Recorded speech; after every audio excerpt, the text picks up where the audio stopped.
All right, so we're gonna do a quick, comprehensive review on the Daiwa Sealine 30, better known as the Slosh 30.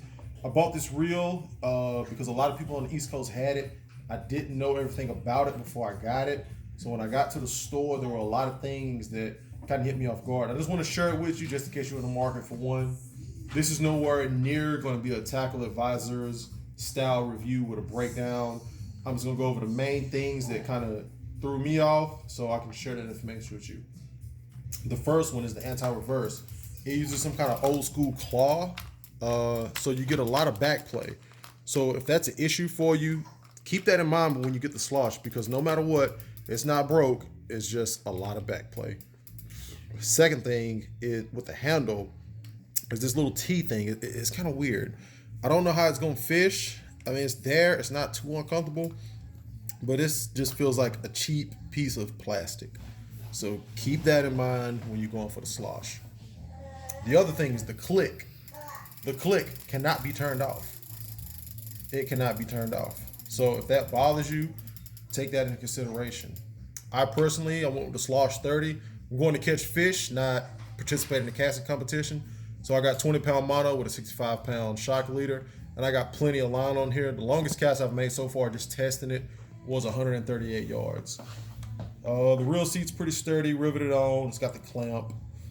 One thing while we're back here, the gearbox. The gearbox sits a lot lower than most of your reels, and I see that complaint online a lot. And I did not know what they were talking about until I mounted it on the rod. When I grip it, it just digs into your finger like that. I don't know if that's picking up on the camera, but I'll put it on the rod here in a second and show you. Another thing is the braking system. So I wasn't really sure. I've never owned a surf reel with centrifugal brakes. I got a 7HT mag. I have a Penn Squall 15. I also have a Avid SX MC, all magnetic. None of them have centrifugal brakes.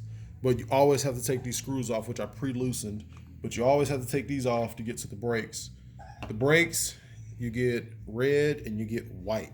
You get the little baggie here in the box with the brakes in it.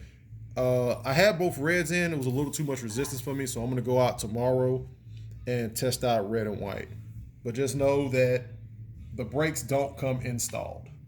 Know that. So I made a big mistake, went out to the field, and did not know the brakes weren't installed. Another thing, the reel sits extremely high on the rod. So if you got small hands, this is not the reel for you. And what I mean by sits up high, we'll put it on this Penn Prevail 12-foot section. I got big hands. You can see I got big hands.